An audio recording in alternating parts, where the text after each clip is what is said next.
Hi, it's math, it must be maths by MA. Welcome again to the world of maths by MA. तो आपके सामने बहुत basic but conceptual question है। You need to find the chord EF and ED of incircle. These are the tangential points and जो मेरे class में होते हैं उनको पता है ये मेरा फेवरेट फिगर है, one of the favourite figure है। तो मैं चाहता हूँ कि वीडियो को करो पॉज, इस क्वेश्चन को करो आप सॉल्व, क्योंकि बहुत ज़्यादा कॉन्सेप्चुअल है। आई होप आपने वीडियो को पॉज किया होगा, क्वेश्चन को सॉल्व किया होगा। तो सबसे पहले इस क्वेश्चन के कॉन्सेप्ट को देखते हैं। तो there are two concepts in this question. अगर आपके पास एक ट्रायंगल है जिसमें आप इन सर्कल ड्रॉ करते हो, फाइन, तो ये जो आपको पता होती है टेंजेंट्स इक्वल होते हैं। अगर मैं इसको एक्स एक्स बोल दूं, इसको अगर मैं वाई वाई बोल दूं और इसको मैं अगर जेड जेड बोल दूं और से side A, side B, side C, अगर आप सबको समेशन करोगे तो आपको पता है the value of X is what. The value of X is equal to S which one is semi perimeter minus ये जिस साइड को देख रहा होता है उसको सब्ट्रैक्ट करते हैं। सिमिलरली वैल्यू ऑफ वाई क्या होगी, सेमी पेरीमीटर, ये किस साइड को देख रहा है ए, उसको सब्ट्रैक्ट करते हैं, A is B C. Similarly अगर आपको जेड निकालना तो Z is the semi perimeter minus जिस साइड को देख रहा होता है side is what C which one is side A B, उसको सब्ट्रैक्ट करते हैं। तो this is concept number one. Second concept आपको पता होना चाहिए कि अगर आपके पास साइड से एंगल और एंगल से साइड निकालना होता है, अगर बोल दो ये ए बी सी है और this one small a, side small a, small b, small c, अगर आपके पास साइड दिए हुए हैं और एंगल निकालना हुआ है या एंगल से साइड निकालना है तो हम कॉस फॉर्मूला यूज करते हैं। कॉस थीटा और cos P is equal to A square plus C square minus B square upon 2ac। यही दो कॉन्सेप्ट के साथ हम इस क्वेश्चन को बनाते हैं। तो आइए इस क्वेश्चन को सॉल्व करते हैं इस दो कॉन्सेप्ट के साथ। आपके पास 3 साइड्स दिए हुए हैं, लेकिन आपको एक बात और पता है, सिंस दो कॉन्सेप्ट वन है हम AE साइड निकाल सकते हैं। What is the semi perimeter? Semi perimeter is 5 plus 7 plus 8 divide by 2 is 10। तो ये क्या होगा, ये 10 माइनस 7 मीन्स ये 3 होगा। ये भी मेरे को पता है टेंजेंट्स इक्वल होते हैं, तो ये क्या होगा, 3 होगा। सिमिलरली अगर मैं इस साइड के बारे में बात करूं CE एंड द CF, तो मुझको पता है सेमी पेरीमीटर कितना है 10 एंड 10, ये देख किसको रहा है 8 को, तो हमने निकाल दिया ये साइड कितनी होगी 2 2। तो ये दो चीजें तो हमने निकाल दी, यहां तक ठीक है। अब अगला काम करते हैं अगले साइड में। सो मुझे पता है कि ये 3 3 है और ये 2 2 है, मुझको पता है। तो अगर आप देखना स्टार्ट करोगे इस फिगर को इन ट्रायंगल AED, तो आपके पास दो साइड पता है। आपको कमबख्त एंगल ए कहीं से मिल जाए तो आप आंसर निकाल सकते हो। तो आपको चाहिए क्या, आपको एंगल ए चाहिए। सिमिलरली अगर आप इस पे देखोगे तो यहां पे आपके दो साइड्स पता है, एंगल सी कहीं से मिल जाए तो आप क्वेश्चन को सॉल्व कर दोगे। तो हमें एंगल और एंगल सी चाहिए।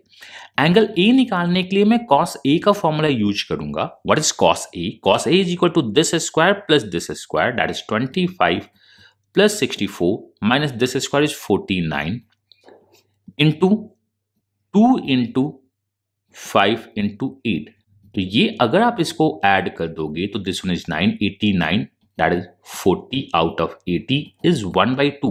So cos A 1/2 है, means A is equal to 60 degree. I hope जितने भी बच्चे मेरे क्लास के इसको देख रहे होंगे, आपने बोला होगा सर इतनी करने की जरूरत नहीं है, आपने इस चीज को क्लास में बहुत अच्छी तरह से बताया है और एक क्लास मैंने पूरा लिया है कि इस कॉन्सेप्ट के पीछे और क्या क्या क्वेश्चन आते हैं। तो मुझको पता चल गया कि ये एंगल 60 डिग्री है। अब ये आइसोसेलेस ट्रायंगल तो दिख रहा है 3 3, जिसमें एक एंगल 60 डिग्री है, तो आपको पता है कि बाकी एंगल भी आपके 60 डिग्री होंगे। तो आपका जो ED है वो 3 होगा, ये आपको पता चल गया। अब हम निकालते हैं कि चलो C का एंगल क्या है। तो हम देखेंगे cos C।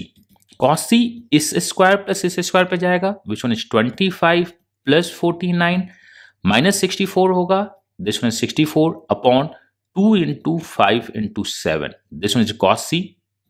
सो ये आपका क्या होगा, this one is 74 minus 64 is 10 और नीचे आपका 70 है, तो ये 1/7 होगा। सो cos C का वैल्यू 1/7 है। C का मुझको एंगल पता नहीं है जो 1/7 पे होता है, बट हम cos C को अगर मैं CEF ट्रायंगल के साथ डालना स्टार्ट कर दूं और इसको मैं x मान लूं, तो ये दिखेगा 2 square plus 2 square minus x square upon 2 into 2, that is this square plus this square minus this square upon 2 into this, जिसका वैल्यू 1/7 निकला है। आइए इस कैलकुलेशन को करते हैं। 4 plus 4 is the 8 minus x square divide by 8 is equal to 1/7। यहां से 8 माइनस एक्स स्क्वायर का वैल्यू 8/7 दिखेगा, यहाँ से एक्स स्क्वायर का वैल्यू दिखेगा 8 minus 8/7 which mean 56 minus 8 is 48/7।